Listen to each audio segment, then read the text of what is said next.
Bismillahirrahmanirrahim. Assalamualaikum warahmatullahi wabarakatuh.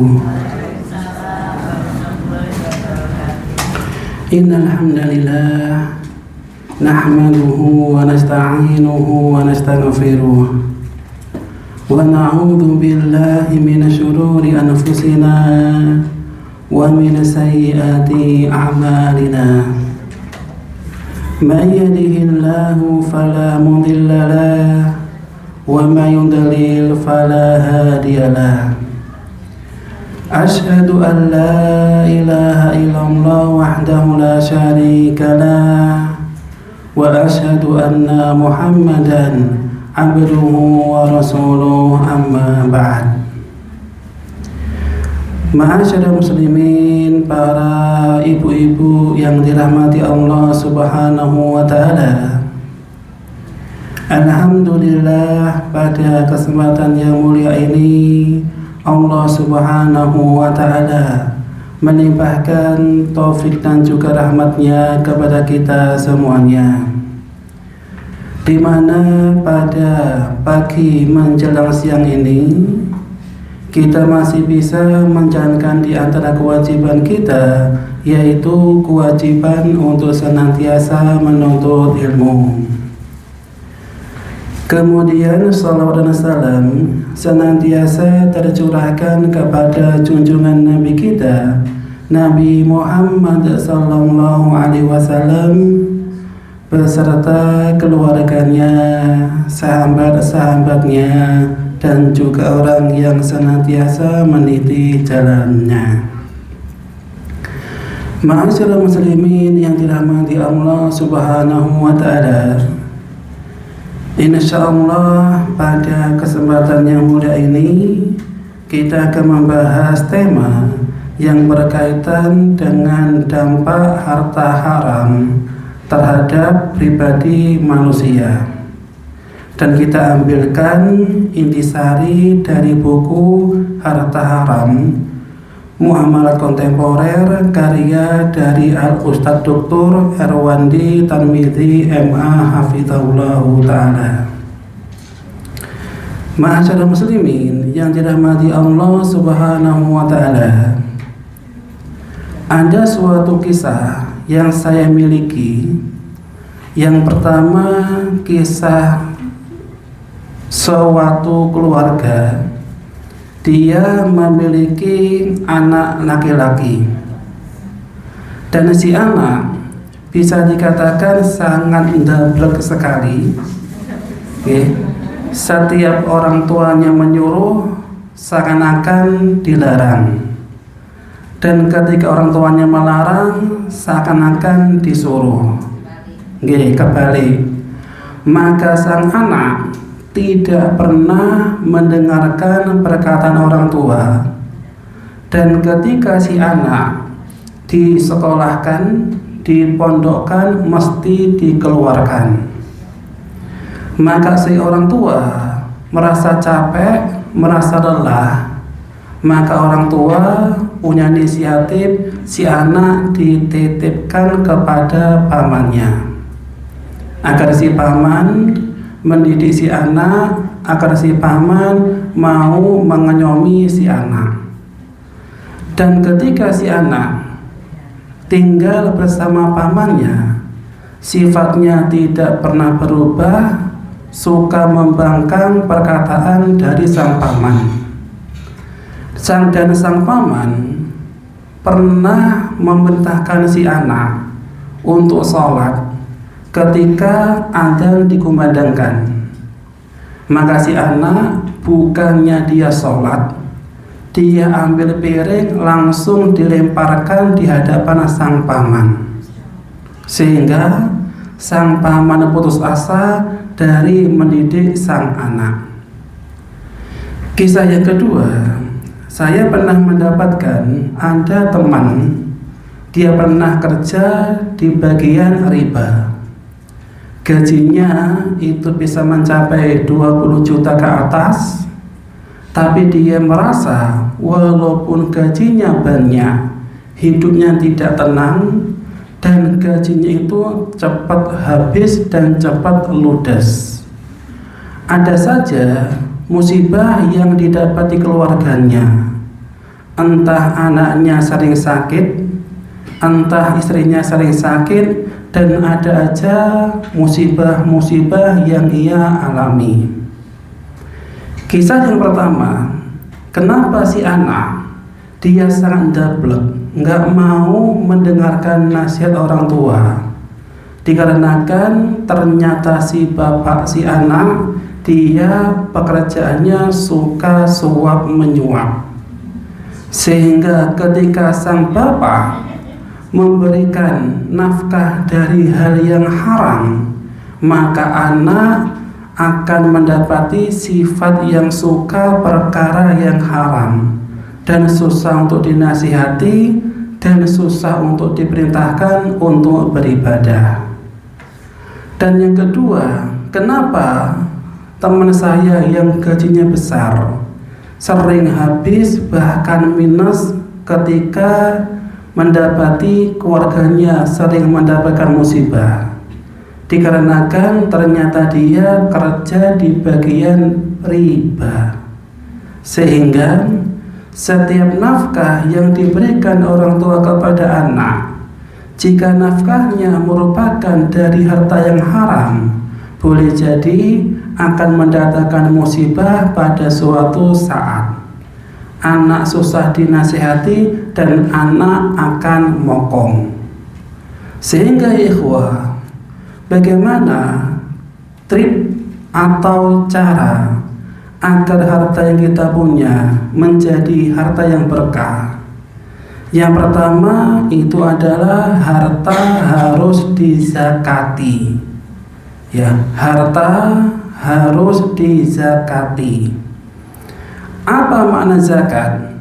Jadi zakat itu adalah mengeluarkan harta sebesar 2,5% jika harta sudah mencapai haul ataupun nisab. Itu definisi dari zakat. Contohnya nggih, panjenengan memiliki harta sebanyak 100 juta.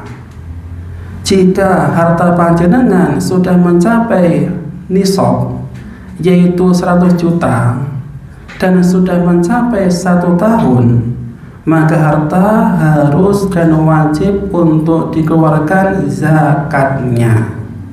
Sehingga kalau kita memiliki harta yang banyak, biar berkah harus dizakati. Dan Allah Subhanahu wa Ta'ala berfirman dalam Al-Quran surat Az-Zariyat ayat ke-19, wa fi amwalihim haqqul lisaili wal mahrum, dan pada harta-harta mereka ada hak untuk orang yang miskin yang meminta dan orang miskin yang tidak meminta. Jadi ikhwah, ketika kita mendapatkan rezeki dari Allah Azza wa Jalla, maka kita harus mengeluarkan sebagian harta yang kita punya. Tidak semuanya kita makan, namun sebagiannya kita sedekahkan dan kita zakati. Sebagaimana ibu-ibu, sebagaimana pepatah orang Jawa, kalau makan ikan jangan sama duri-durinya. Kira-kira ibu-ibu kalau makan ikan, goreng ikan, yang dimakan dagingnya atau sama duri ini sandas-dase? Wah, kalau bisa hanya dagingnya ibu-ibu. Ya jangan serakah sampai-sampai durinya ikut dimakan. Karena kalau kita makan duri, niscaya kita akan apa ibu-ibu? Kalau Jawa niku keloloten. Napa keloloten itu? Nggih, kesedak. Karena duri itu akan bisa membahayakan kita. Kalau kita makan, maka kalau kita makan ikan harus dikeluarkan durinya.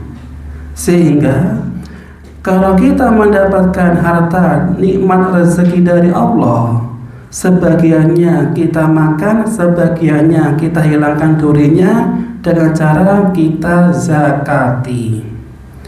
Sebagaimana panjenengan, jika ada orang memberikan hadiah kepada panjenengan, kalau secara tradisi orang Indonesia, jenengan mengucapkan apa? Nggih, terima kasih.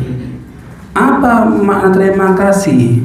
Kita terima hadiah yang diberikan untuk kita dan kita kasihkan sebagiannya kepada fakir miskin, sehingga harta yang kita punya itu ada hak sebagian dari fakir miskin.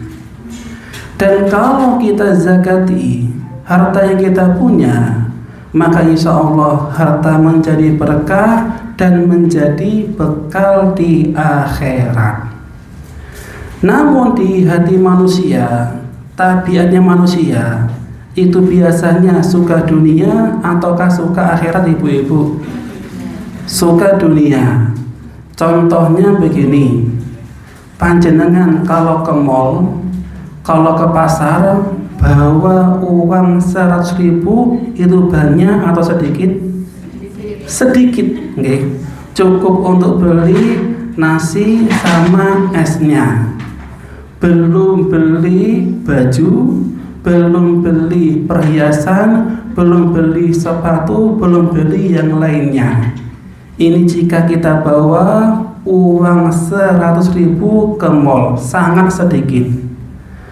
Tapi jika kita berinfak, memasukkan kotak infak sebanyak 100.000, itu banyak atau sedikit ibu-ibu? Sangat banyak. Biasanya kita akan memasukkan uang yang paling kecil nominalnya 2.000-an. Ya. Itu kalau kita sedekah, milih sing titik.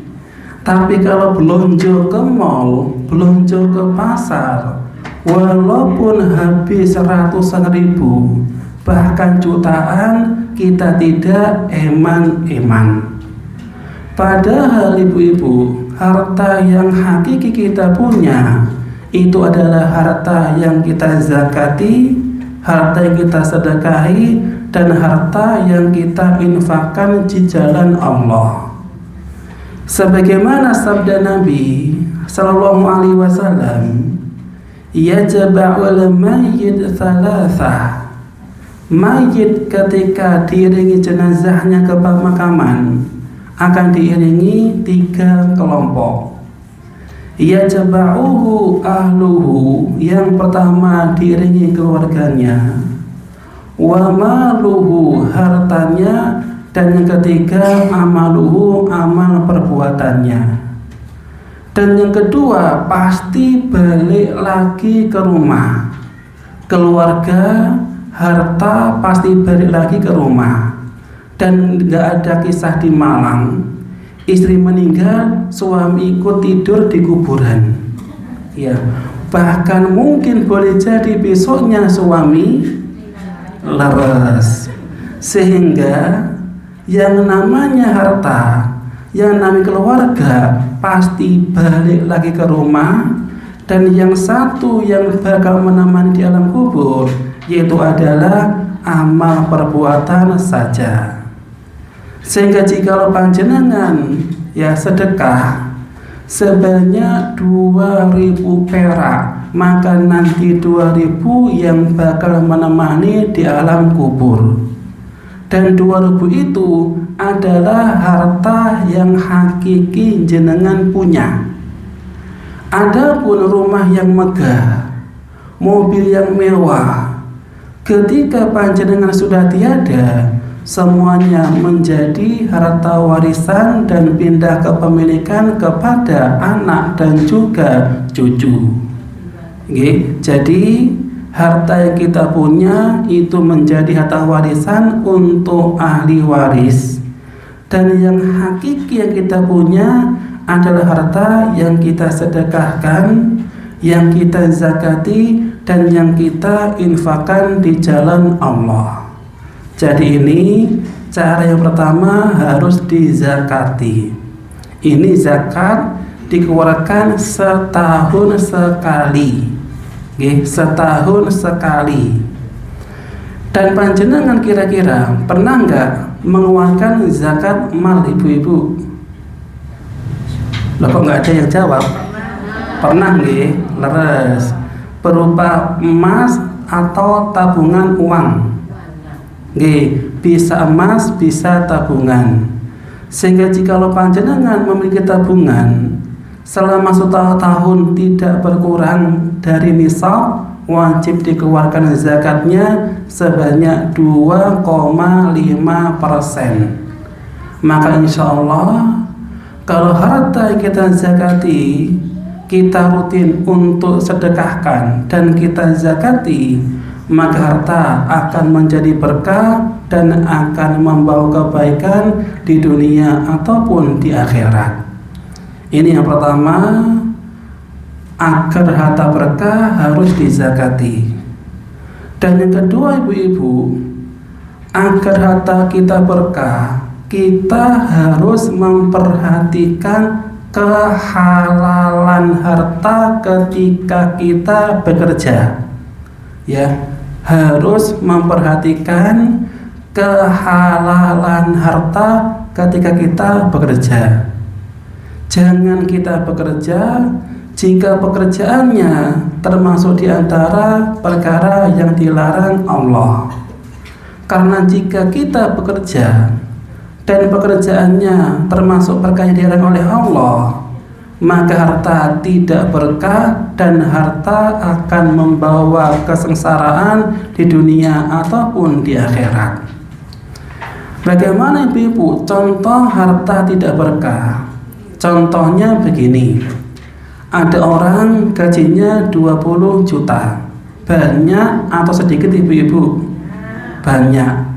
Tapi qadarullah, walaupun gajinya banyak, ada saja musibah yang ia timpa. Entah naudzubillah dia kecelakaan, entah anaknya sakit-sakitan, entah istrinya mungkin dia juga sakit-sakitan, maka hartanya habis hanya untuk pengobatan keluarga. Tandanya apa? Harta yang ia dapatkan tidak membawa kebaikan, justru membawa kesengsaraan. Jadi kalau kerja harus benar harta yang halal. Dan jangan panjenengan terpengaruh dengan ungkapan-ungkapan orang awam. Bagaimana contohnya? Contohnya adalah sebagaimana ucapan orang yang mengatakan yang halal saja susah, lebih-lebih yang haram, atau yang haram aja susah, lebih-lebih yang halal. Yang haram saja susah, lebih-lebih yang halal. Ini termasuk diantara ucapan yang bisa menggelincirkan manusia dari kebenaran. Dan yang benar bagaimana ibu-ibu? Yang benar itu adalah yang halal saja banyak, ngapain yang haram? Baru ini ucapan yang benar. Dan termasuk ibu-ibu, harta yang cara mendapatkannya tidak halal, itu adalah jika seseorang bagi warisan dan cara pembagiannya enggak sesuai dengan syariat. Biasanya ibu-ibu kalau masyarakat awam, kalau bagi warisan sesuai dengan syariat atau sesuai dengan tradisi. Dan biasanya kalau sesuai dengan tradisi, baginya bagaimana ibu-ibu? Leres, dibagi sama rata, ya, dibagi sama rata. Maka kalau ada seseorang bagi warisan sama rata, itu sama saja baginya nggak sesuai dengan syariat. Jadi kalau warisan antara anak laki-laki dan perempuan itu harus dibedakan. Anak laki-laki dapat 2, anak perempuan dapat 1. Sebagaimana orang-orang Jawa mengatakan, anak lanang oleh sak pikul, anak wedok oleh sak gendong. Kalau sak pikul ibu-ibu, barangnya ada berapa?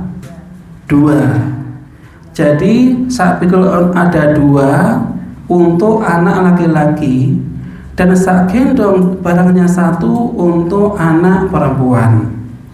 Sehingga ibu-ibu, kalau ada seorang keluarga sepakat, yuwis iki bagine sesuai dengan tradisi saja, sama rata saja, kira-kira dibolehkan ataukah tidak? Maka hukumnya enggak boleh, ya, enggak boleh. Dan apa dampaknya ibu-ibu kalau seseorang bagi sama rata? Dampaknya itu adalah harta akan hilang keberkahannya. Harta akan hilang keberkahannya. Ini sebagaimana kisah dari tetangga saya ketika dia bagi warisan. Dia memiliki 2 anak, 1 laki, 1 perempuan. Maka si anak laki-laki mengatakan, "Dek, ini kudu dibagi sesuai dengan syariat." Ternyata anak perempuan gak mau, dia ingin baginya sesuai dengan tradisi. Maka ujung-ujungnya, kalau laki-laki debat sama perempuan, sing menang siapa ibu-ibu? Leres, mesti sing wedok, ya. Laki-laki ngomong 1 kata, wong wedok mampu 10 kata, ya. Akhirnya anak lanang wis pasrah, ya wis dik, sak karepmu, ya, sak karepmu bagine sesuai dengan tradisi. Cuman perlu diingat, kalau ada apa-apa yang nanggung resiko adalah kamu. Ternyata warisannya dibagi sesuai dengan tradisi. Dan qadarullah, ketika adik perempuan mendapatkan jatah yang banyak, ternyata hartanya tidak berkah. Bagaimana tidak berkahnya ibu-ibu? Habis dapat warisan, qadarullah anaknya kecelakaan parah, harus opname di rumah sakit. Suaminya sakit-sakitan parah dan harus opname di rumah sakit. Ujung-ujungnya harta warisan si perempuan itu habis ludes hanya untuk biaya pengobatan dari keluarganya. Tandanya apa? Hartanya tidak berkah. Sehingga kalau kita mendapatkan harta, jangan hanya dilihat kuantitasnya saja, tapi dilihat dari kualitas. Jangan hanya dilihat dari banyaknya saja, tapi dilihat dari keberkahannya. Karena jika harta banyak namun gak berkah, boleh jadi harta membawa kesengsaraan. Tapi kalau harta sedikit tapi berkah, maka akan membawa kebaikan dan boleh jadi akan menjadi harta yang membawa kebaikan di dunia ataupun di akhirat. Jadi harta harus benar-benar dari jalan yang halal. Jangan semua jalan diterobos. Karena kalau diterobos, boleh jadi akan memakan harta yang haram. Dan ada suatu kisah dari teman saya ketika dia itu bekerja dan semuanya ia lakukan, entah halal haram dia terjang. Qadarullah, walaupun harta itu banyak, dia ternyata nggak bisa menikmati hartanya. Kenapa nggak bisa? qadarullah dia kena penyakit stroke, ya naudzubillah. Hartanya miliaran ibu-ibu, rumahnya megah, tapi ketika dia mendapatkannya dengan cara nerobos norma-norma agama, dia nggak bisa menikmati dan dia kena stroke. Dan setiap hari ibu-ibu makannya itu hanya pohong saja, ya duitnya akeh tapi makannya hanya pohong, ya maka dia nggak bisa menikmati harta yang ia dapatkan. Maka ibu-ibu, ketika panjenengan ekonominya pas-pasan tapi hartanya itu halal, perlu disyukuri. Jenengan makan soto oke, makan rawon oke, makan kambing oke, semuanya oke, maka itu termasuk juga nikmat. Dan jangan milih yang mana ibu-ibu, hidupnya kaya tapi penyakitan, ataupun hidupnya pas-pasan tapi sehat. Masya Allah, mesti milih kaya sehat. Oke, mesti milih kaya sehat. Maka setiap harta yang Allah berikan kepada kita wajib untuk disyukuri. Cuman ibu-ibu nih, di benak kita, terutama ibu-ibu, sing jenenge rezeki mesti mikire itu apa ibu-ibu? Uang, ya kan? Rezeki mesti mikir itu adalah uang. Padahal ibu-ibu, yang namanya kesehatan, yang namanya keluarga yang sakinah, anak yang soleh itu juga termasuk rezeki. Sehingga kalau ada orang umurnya panjang dikasih kesehatan oleh Allah, itu juga termasuk rezeki yang wajib kita syukuri. Dan kita biasanya baru sadar kalau sehat itu adalah rezeki kalau Allah cabut kesehatan dari kita. Contohnya, jenengan kalau sakit, ya lidahnya pahit, nggak enak makan, ya makan sate hambar, makan soto hambar, semuanya hambar. Ketika sakit badan menjadi lemah, nggak bisa aktivitas, nggak bisa olahraga. Baru kita kalau sudah sakit sadar kalau sehat merupakan nikmat yang Allah berikan kepada kita, berupa nikmat yang sangat besar. Bahkan ibu-ibu, ada suatu kisah, ada orang, dia itu naudzubillah sering operasi sampai 29 kali ibu-ibu. Ya, suaminya kaya, tapi istrinya qadarullah sering operasi. Dan istrinya itu naudzubillah sering kena tumor. Jadi kakinya kena tumor, dioperasi pindah ke paha, dioperasi pindah ke tangan, dioperasi pindah ke tubuh yang lainnya, sampai sebanyak 29 dia itu operasi. Kenapa ibu-ibu? Boleh jadi sang suami memberikan harta yang haram ketika memberikan nafkah untuk istri. Jadi harta yang haram itu merupakan sumber malapetaka dan sumber penyakit. Jadi ibu-ibu, yang kedua, agar harta berkah harus benar-benar mendapatkannya sesuai dengan syariat.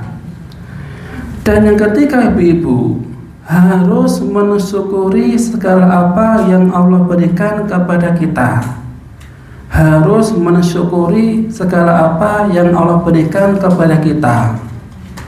Walaupun ibu-ibu gaji panjenengan atau gaji suami itu pas-pasan, tapi jika panjenengan keluarganya itu harmonis, nggak pernah bertengkar, anaknya soleh, tidak nakal, maka itu termasuk diantara nikmat, ya termasuk nikmat. Walaupun gaji suami panjenengan pas-pasan, tapi ketika panjenengan rumah tangganya harmonis, nggak pernah bertengkar, dan anaknya soleh, seneng ngaji, seneng sholat, maka itu juga termasuk rezeki dan termasuk nikmat yang wajib untuk disyukuri.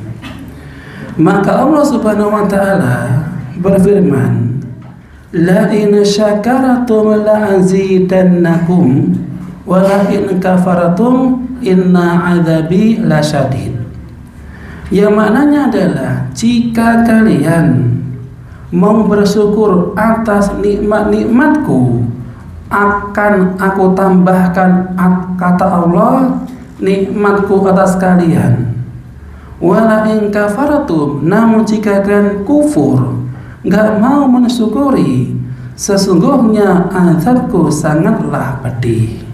Jadi setiap pemberian dari Allah, walaupun kelihatannya itu kecil, wajib untuk kita syukuri. Jangan kita protes dan jangan kita mengeluh. Karena kalau kita bersyukur, maka insya Allah akan tambahkan nikmatnya atas kita, dan Allah akan berikan nikmat yang banyak. Ini ibu-ibu yang ketiga harus disyukuri. Dan yang keempat ibu-ibu, kita harus berdoa kepada Allah agar harta yang Allah berikan menjadi berkah. Ya, harus berdoa. Biasanya ibu-ibu kalau ibu-ibu berdoa pingin harta banyak, ya bangga ibu-ibu? Leres. Ya Allah, berikanlah hambamu harta yang banyak, dan juga banyak, dan harus banyak. Biasanya gitu makso. Ya, makso. Tapi kita kadang lupa ibu-ibu, kalau bisa minta rezeki kepada Allah, tidak hanya banyaknya saja, tapi ya Allah, dan berkahilah. Itu ibu-ibu, dan berkahilah. Harus minta keberkahan. Kenapa ibu-ibu? Karena kalau ada orang hartanya banyak, nggak berkah, boleh jadi harta yang banyak itu melalaikannya dari ibadah. Ya, dia nggak pernah sholat, nggak pernah ngaji, gara-gara dia itu sibuk hanya mencari harta. Maka panjenengan kalau minta harta kepada Allah harus disertai berkahilah. Ya, berkahilah. Ini sebagaimana pernah Nabi Sallallahu Alaihi Wasallam mendoakan sahabatnya Anas bin Malik.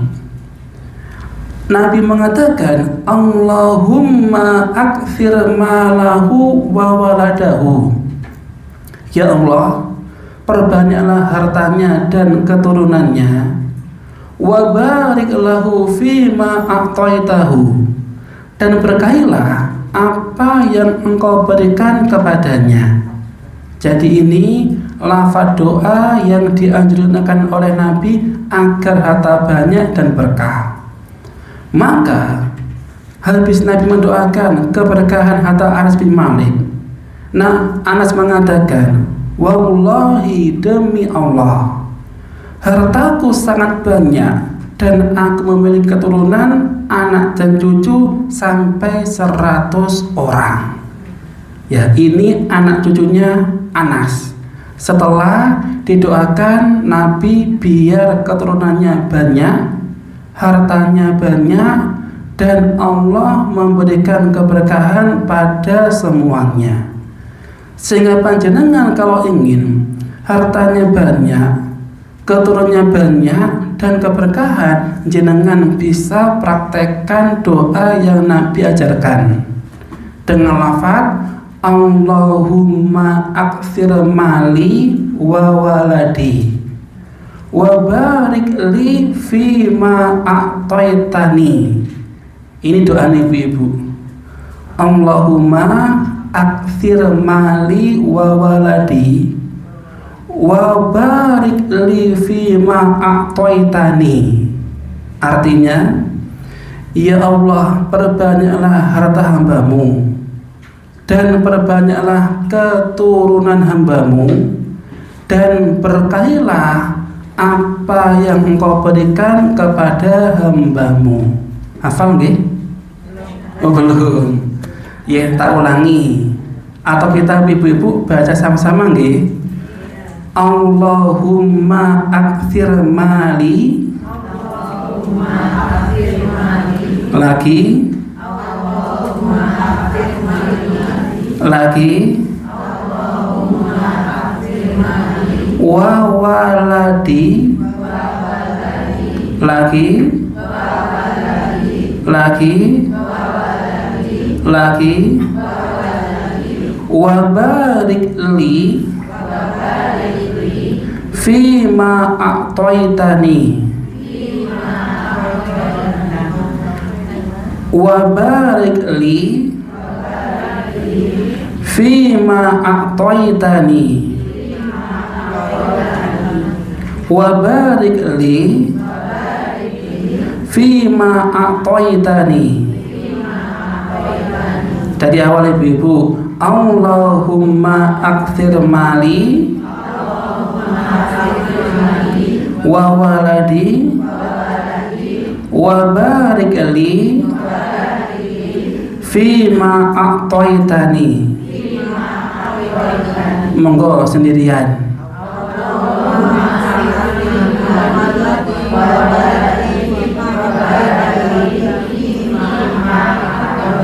Masya Allah, cepat hafal gitu nggih. Alhamdulillah. Jadi ini ibu-ibu, doa yang diucapkan agar seseorang hartanya banyak, keturunan banyak, dan agar diberkahi oleh Allah Azza wa Jalla. Dan ada ibu-ibu kisah dari teman saya pribadi, teman dekat ibu-ibu. Dulu dia pernah diuji oleh Allah, dia kena penyakit. Dan sakitnya itu nggak sembuh-sembuh, sering kumat dan sakitnya nggak sembuh-sembuh. Akhirnya teman saya ibu-ibu, dia ke masjid, ya, dia mohon kepada Allah agar penyakitnya hilang dan agar Allah memberikan rezeki yang banyak. Sampai-sampai ibu-ibu, saking gak duit ibu-ibu, dia itu ketika tidur di masjid. Ya, tidurnya di masjid, saking gak duwe-duwite. Wis duwe bojo, wis duwe anak, tapi dia sakitan dan gak bekerja. Dia sering jamaah ke masjid, sering tidur di masjid dan berdoa, ya Allah, berikan hambamu harta yang banyak dan banyak. Pingin hartanya banyak. Tapi lupa ibu-ibu, dia nggak berdoa yang berkah, lupa dia. Dan qadarullah, Allah mengabulkan dia ibu-ibu, mengabulkan doanya dia. Akhirnya dia inisiatif, dia ingin jualan cilok, ya, produksi sendiri, dan dia menjual belikan sendiri. Dan qadarullah laris ibu-ibu, sampai dia memiliki beberapa karyawan dan omsetnya bisa mencapai 1 juta per hari. Dan qadarullah, ketika dia orang yang sudah menjadi kaya, mampu, dan dia lupa gak ke masjid. Dan ketika dinasihati, Mas, ayo ke masjid jamaah sama-sama, dia mengatakan, aku repot kerja. Sehingga ketika seseorang berdoa kepada Allah hanya minta harta yang banyak tapi enggak berkah, maka boleh jadi harta bisa memalingkan dari ibadah kepada Allah Azza wa Jalla. Jadi kalau jangan berdoa, kudu harus dibarengi berkah dan juga berkah. Karena kalau harta yang berkah, maka insya Allah harta akan mudah dizakati, mudah disedekahi, dan harta akan menjadi motivasi dia giat beribadah kepada Allah Azza wa Jalla. Dan gak lupa dia bersyukur kepada Allah Azza wa Jalla. Jadi ini 4 perkara agar harta seseorang menjadi berkah. Yang pertama apa ibu-ibu tadi? Dizakati. Yang kedua sesuai dengan syariat. Yang ketiga, disyukuri. Yang keempat, berdoa atas keberkahannya. Kemudian ibu-ibu, apa dampak orang yang bekerja dalam sektor yang diharamkan oleh syariat? Yang pertama ibu-ibu, orang yang memberikan nafkah kepada keluarganya dari harta yang haram, maka doanya susah untuk dikabulkan oleh Allah. Jika hartanya dari hal-hal yang haram, maka dampaknya yang pertama, doa akan susah dikabulkan oleh Allah. Ini sebagaimana ibu-ibu sabda Nabi SAW, ayyuhan nas, wahai manusia, innallaha thayyibun la yaqbalu illa thayyiban. Sesungguhnya Allah Maha Baik, tidak menerima kecuali yang baik-baik saja. Dan Nabi mengisahkan ada seseorang yang dia itu dalam kondisi safar. Ada seseorang dalam kondisi safar, rambutnya kusut, bajunya lusuh, dan dia menadahkan tangannya ke langit, ya Allah, ya Allah. Sedangkan minumannya, makanannya dari yang haram, pakaiannya dari yang haram, semuanya dari yang haram, bagaimana Allah bakal mengabulkan? Sehingga ibu-ibu, ketika seseorang memakan haram dan dia berdoa sebanyak apapun, maka Allah tidak akan mengabulkan doa-doanya dia. Kalau orang Jawa ibu-ibu doa saambrek, namanya doa apa ibu-ibu? Doa sak swidak jaran. Walaupun doanya beribu-ribu kali ibu-ibu, tapi ketika dia mendapatkan harta dari hal yang haram, maka Allah tidak akan mau mengabulkan doa-doanya dia. Jadi doa bisa terhalangi jika seseorang memakan harta yang haram. Maka ada seorang sahabat yang bernama Sa'ad bin Abi Waqqas. Beliau termasuk orang yang doanya itu sering diijabahi oleh Allah Azza wa Jalla. Maka dikatakan oleh sahabatnya, wahai Sa'ad, kenapa engkau doanya sering diijabahi oleh Allah? Maka dikatakan, karena aku setiap memakan suatu makanan, aku yakin kalau makan ini pasti dari sesuatu yang halal. Pasti dari sesuatu yang halal. Beliau gak mau makan yang haram, lebih-lebih makan dari perkara-perkara yang syubhat. Dan ada suatu kisah dari sahabat Abu Bakar As-Siddiq radhiyallahu anhu. Abu Bakar pernah dikasih hadiah oleh pembantunya berupa roti, dan Abu Bakar memakannya. Dan setelah Abu Bakar makannya, si pembantu mengatakan, wahai Abu Bakar, sesungguhnya aku mendapat roti itu dari hasil menipu. Dulu aku seorang peramal dan pernah meramal seseorang, dan ia memberikan upah kepadaku berupa roti ini. Langsung oleh Abu Bakar, beliau memasukkan tangannya ke dalam mulutnya dan langsung memutahkan roti yang beliau makan. Sehingga seorang sahabat sangat hati-hati ketika makan suatu makanan. Jika makanannya gak jelas ini halal ataukah haram, maka lebih ditinggalkan daripada memakannya. Walaupun dia sangat membutuhkannya.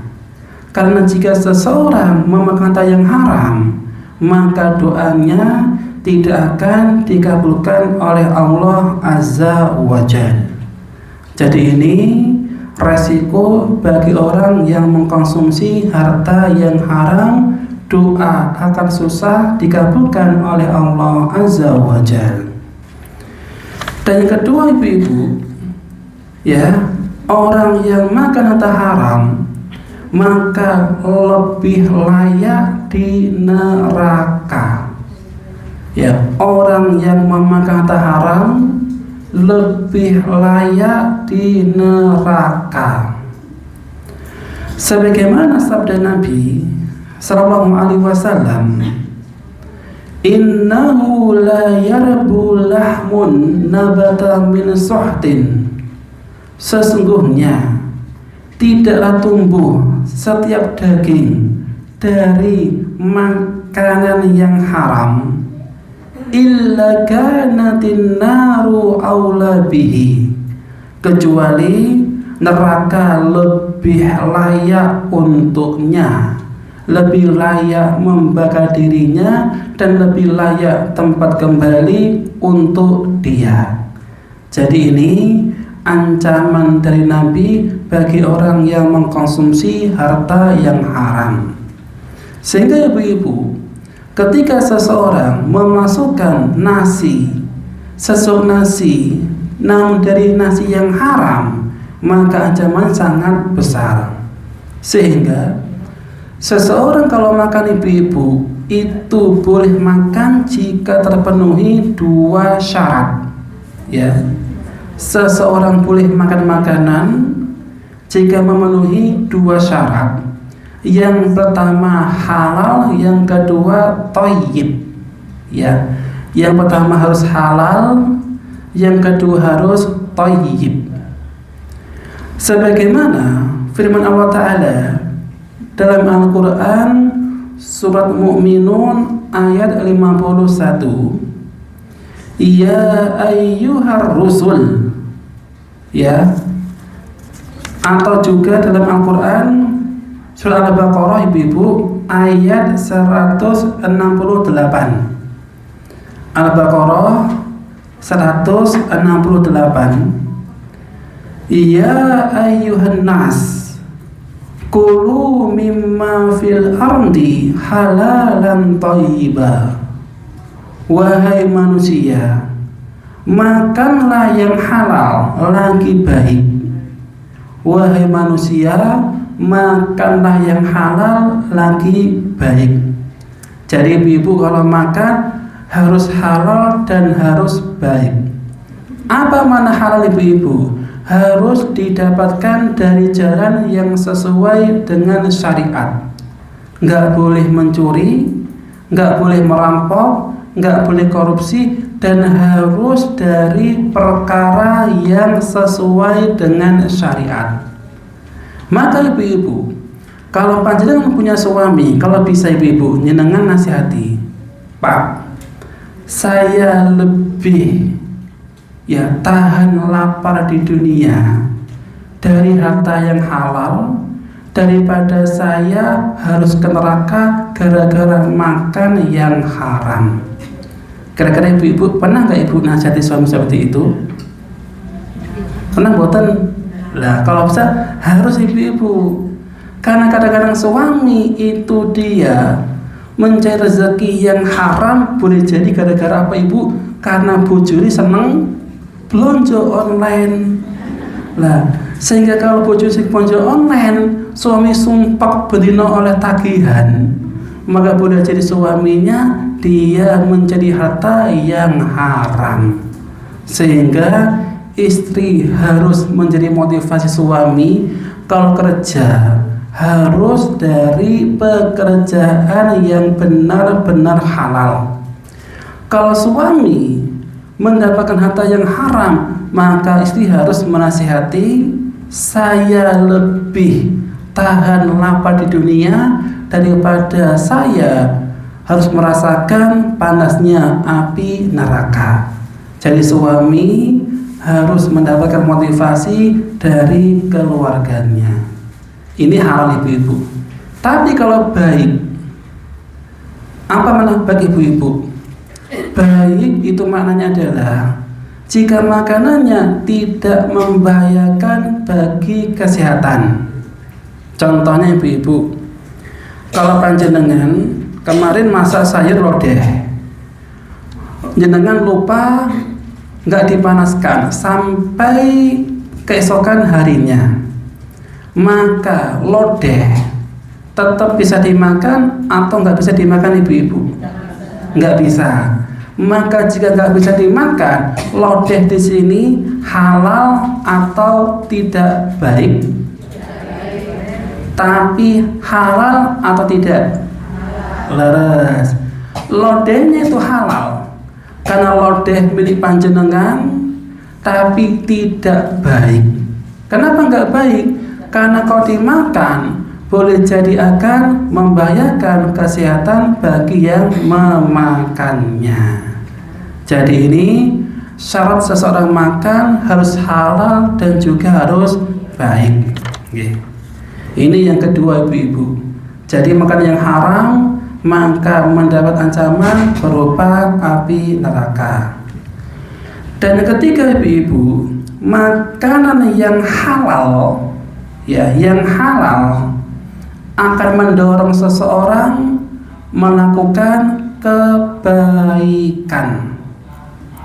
Makanan yang halal mendorong seseorang melakukan kebaikan. Sebaliknya, makanan yang haram mendorong seseorang melakukan keburukan. Ini sebagaimana firman Allah Ta'ala dalam Al-Quran surat Al-Mu'minun ayat 51. Ya ayyuhar rusul kulu minat tayyibati wa'malu salihah. Wahai para rasul, makanlah dari makanan yang baik dan kerjakanlah amal soleh. Jadi ini perintah dari Allah kepada Rasulnya. Allah memerintahkan Rasulnya agar makan yang baik-baik saja. Karena jika makannya baik, maka seseorang bisa mendorong untuk beramal kebaikan. Jadi amal yang baik bisa tercipta jika seseorang makan makanan yang baik-baik saja. Contohnya begini ibu-ibu. Ada seorang pencuri, dia suka mencuri barang-barang milik orang lain, suka mengambil barang-barang milik orang lain.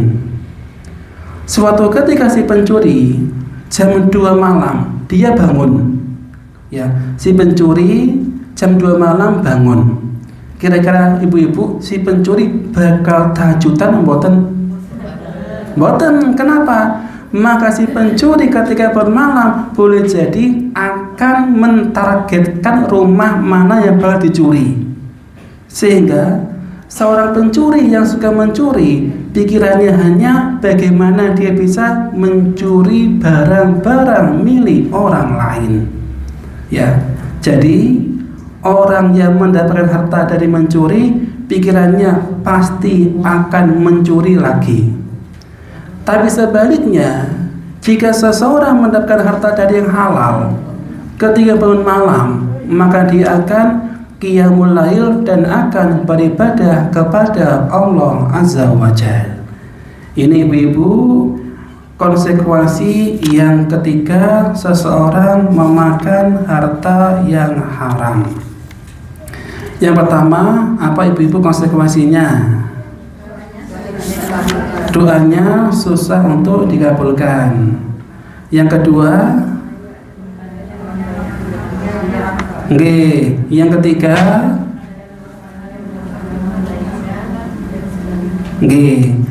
dan yang terakhir ibu-ibu, yang keempat itu adalah harta yang haram itu akan memicu turunnya azab Allah. Harta yang haram akan memicu turunnya azab Allah. Sebagaimana sabda Nabi sallallahu alaihi wasallam, "Idza dhahara zina war riba fi qaryah," apabila perzinaan dan riba merajalela di suatu kampung, fakat ahallu bi anfusihim adzaballah, maka mereka mengundang azab Allah yang bakal menimpa mereka. Sehingga ikhwah, setiap kemaksiatan termasuk zina, riba, atau seseorang memakan kata haram, maka mereka akan mendapatkan azab Allah yang sangat pedih. Jadi ini 4 konsekuensi, 4 resiko orang yang sesuka makan makanan yang diharamkan oleh syariat. Monggo ibu-ibu, jika ada soal monggo ditanyakan.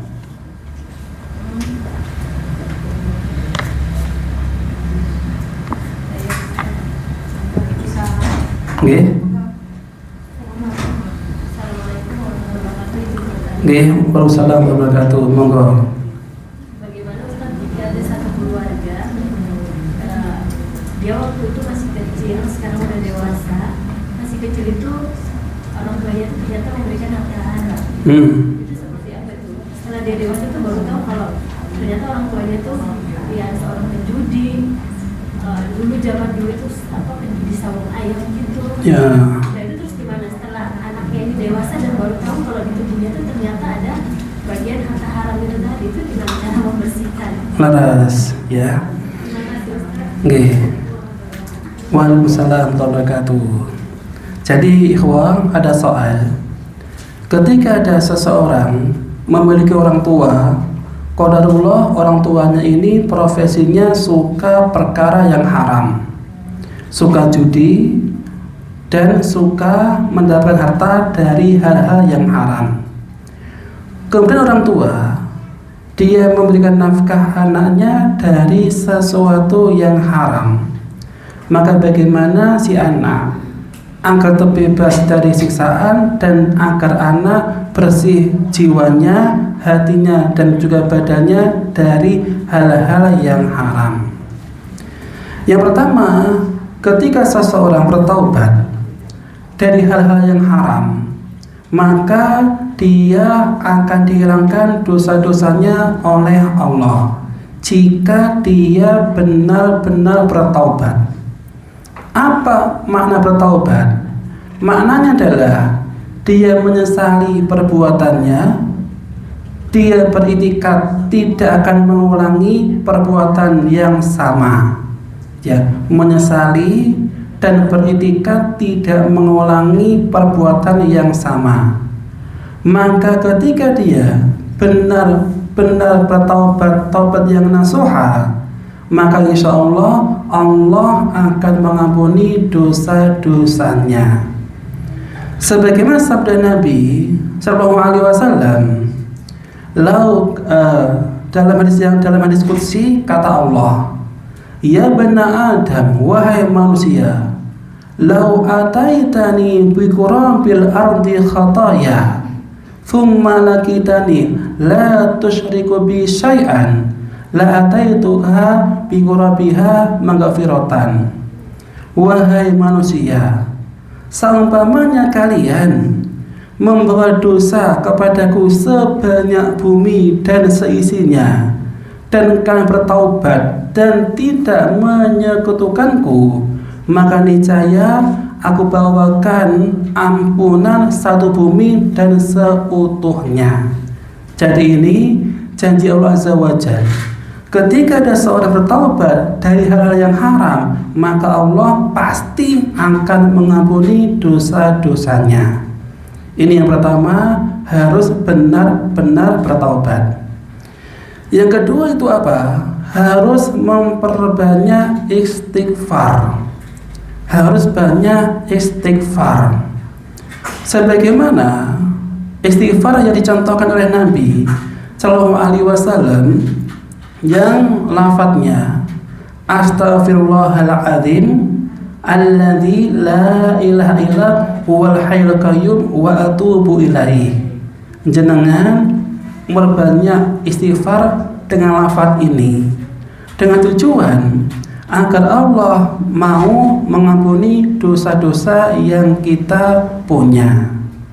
Dan dibolehkan juga panjenengan istighfar sebagaimana zikir pagi petang, membaca sayyidul istighfar, itu juga dibolehkan.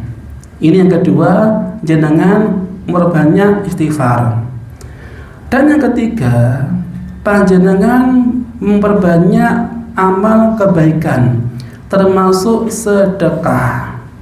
Kenapa? Karena ada satu sabda dari Nabi Sallallahu Alaihi Wasallam, innal hasanati yudhibnas sayyi'at. Setiap kebaikan itu bisa menghapus kejelekan. Sehingga jika dulu kita pernah berbuat dosa, kita suka kemaksiatan, dan sekarang kita taat kepada Allah dan beribadah kepada Allah, maka dengan ibadah kejelekan yang kita punya akan diampuni dan dihapuskan oleh Allah Azza wa Jalla. Dan jangan lupa ibu-ibu, kalau panjenengan punya orang tua dan masih suka dengan kemaksiatan, kewajiban anak itu adalah menasihati dan jangan lupa mendoakan. Ya, menasihati dan jangan lupa mendoakan. Karena doa itu adalah senjata seorang muslim. Ini sebagaimana pernah terjadi pada zaman Abu Hurairah. Jadi Abu Hurairah ibu-ibu pernah terjadi pada beliau memiliki seorang ibu.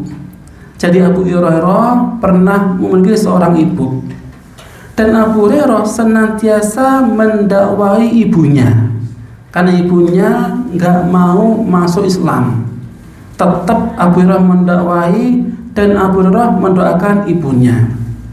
Dan Abu Hurairah langsung datang kepada Nabi dan mengatakan, ya Rasulullah, tolong doakan ibu saya agar ibu mau masuk ke dalam agama Islam. Dan ketika Abu Hurairah pulang ke rumah, maka Abu Hurairah mendapati bahwasan ibunya bersyahadat. Jadi ini pentingnya doa.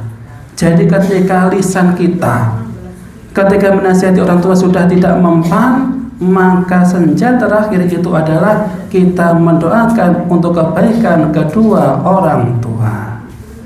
Itu pun insya Allah. Ada yang lain monggo tanyakan. Waalaikumsalam warahmatullahi wabarakatuh. Bagaimana kalau seorang suami bekerja di perusahaan rokok sebagai marketing? Leres. Gajinya itu diberikan keluarga termasuk haram. Leres. Jadi ibu-ibu, rokok itu ulama beda pendapat.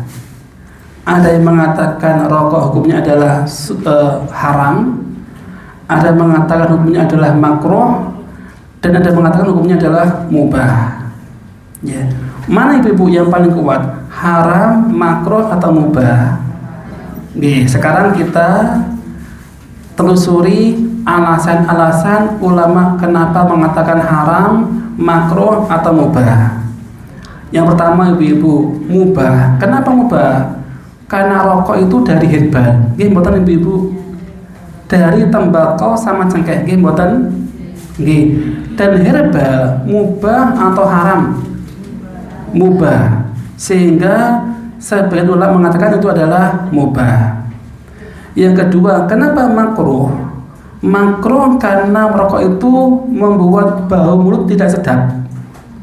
Dan orang ketika ke masjid, ketika seseorang makan makanan yang punya menyengat, seperti mungkin pete, seperti mungkin jengkol, maka hukumnya dia harus kumur-kumur dulu. Sebagaimana sabda Nabi, pernah Nabi menerangkan, ya, barang siapa yang masuk masjid, dia harus memperhatikan bau mulutnya. Dan jangan sekali-kali dia berjamaah tapi dengan aroma yang tidak sedap. Sehingga ulama mengatakan rokok hukumnya makruh karena baunya tidak sedap. Dan ulama yang ketiga mengatakan haram. Kenapa haram? Karena merokok di sini bisa memicu berbagai macam penyakit. Dan kita nggak boleh bunuh diri, sebagaimana firman Allah, wala tulqu biaidikum ila tahlukah. Janganlah kalian membunuh diri kalian sendiri. Sehingga jika rokok menyebabkan mungkin berbagai macam penyakit, kanker ataupun penyakit yang lainnya, maka itu menjadi haram. Sehingga pendapat yang lebih kuat yang mana ibu-ibu? Yang tidak boleh. Oke, yang tidak boleh. Itu insya Allah ibu-ibu. Sehingga kalau bisa mencari pekerjaan yang benar-benar halal dan membawa keberkahan di dunia ataupun di akhirat. Itu insya Allah. Yang terakhir, monggo. Oke. Waalaikumsalam warahmatullahi wabarakatuh. Bagaimana Ustaz apabila ada saudara yang kita tahu bahwa pekerjaannya itu di suatu bank konvensional memberikan hadiah. Nah itu hukumnya bagaimana? Paras. Nggih. Jadi begini ibu-ibu, kalau ada saudara dia pekerjaannya suka yang perkara riba, dia memberikan hadiah kepada kita, maka hukumnya ibu-ibu boleh kita tolak. Boleh kita tolak. Apa alasannya ibu-ibu ditolak? Agar dia itu sadar bahwasanya kita tidak menerima hadiah dari hal-hal yang haram, dan agar dia bertaubat bahwasanya pekerjaannya itu dilarang oleh syariat, dan agar dia segera bertaubat dan resign dari pekerjaan yang haram. Sehingga lebih aman ibu-ibu kalau panjenengan dikasih hadiah oleh dia, boleh jenengan tolak. Sebagai bentuk dakwah agar dia bertaubat dan agar dia kembali di jalan Allah. Itu insya Allah. Tapi ibu-ibu, jika seseorang menghadiahkan kepada kita suatu barang dan kita nggak tahu ini hal atau haram, maka hukumnya boleh kita terima. Ya, contohnya, jenengan punya tetangga, dia syukuran, memberikan hadiah kepada panjenengan dan kita nggak tahu pekerjaannya. Jika nggak tahu, maka kita dibolehkan untuk menerimanya. Sebagaimana Nabi pernah diundang makan oleh orang Yahudi dan Nabi menerimanya, sehingga jika pekerjaannya kita nggak tahu, boleh kita menerima. Tapi jika pekerjaannya jelas-jelas nggak boleh, maka sebagai bentuk dakwah kita boleh untuk menolaknya. Sampun nggih? Oke, monggo. Jadi pertanyaan dari teman. Nggih. Ini teman ini sudah ditalak 3. Nggih. Tapi dia masih tetap punya satu rumah. Bahkan yang lain itu masih minta makan sama istrinya. Itu seandainya kalau hujan itu gimana Ustaz? Jadi begini ibu-ibu. Jadi talak itu ada tahapan. Ada 1, ada 2, ada 3. Jika seseorang mentalak istrinya 2 kali, maka hukumnya dia bisa rujuk. Ya, dia bisa rujuk. Dan talak ibu-ibu itu bisa jatuh, bisa sah jikalau yang pertama ketika mentalak tidak dalam kondisi marah. Ya, talak bisa sah jika yang mentalak tidak dalam kondisi marah. Yang kedua, talak sah jika sang istri dalam kondisi suci, dalam artian tidak haid. Sehingga seseorang jika mentalak dan suaminya dalam kondisi marah, talaknya tidak sah. Atau jika seseorang mentalak istrinya dalam kondisi haid, maka talaknya tidak sah. Sehingga talak sah jika dia dalam kondisi suci dan dalam suami tidak kondisi marah. Lah kira ibu-ibu kalau tidak mentalak gimana kondisinya? Marah atau tidak? Lah kalau marah nggak jatuh. Kenapa nggak jatuh ibu-ibu? Biasanya lah wong marah kesadarannya itu hilang, ya kan? Dia nggak sadar mengucapkan apa. Yang penting dia marah, maka kalau mentalak boleh jadi dia tidak sadar. Dan kalau dia tidak sadar, maka talaknya tidak jatuh. Itu ibu-ibu. Makanya talak bisa jatuh kalau dalam kondisi sadar dan tidak marah. Tapi jika sang suami dia mentalaknya dalam kondisi marah, nggak sah. Tapi jika dalam kondisi nggak marah dan kesadarannya masih ada, dia mentalak pagi hari 1 kali, besoknya 1 kali, lusanya 1 kali, maka menjadi tolak bain. Itu tolak yang nggak bisa rujuk. Maka panjenengan tanyai gimana kondisi ketika suami mentalak, marah tidak, dan bagaimana kondisi istri ketika ditalak, haid tidak. Itu yang bisa mempengaruhi keabsahan talak. Jelas nggih? Nggih. Sekian ibu-ibu yang bisa kita sampaikan, mudah-mudahan bermanfaat, dan kita tutup dengan doa kafaratul majelis. Subhanakallahumma wassalamualaikum warahmatullahi wabarakatuh.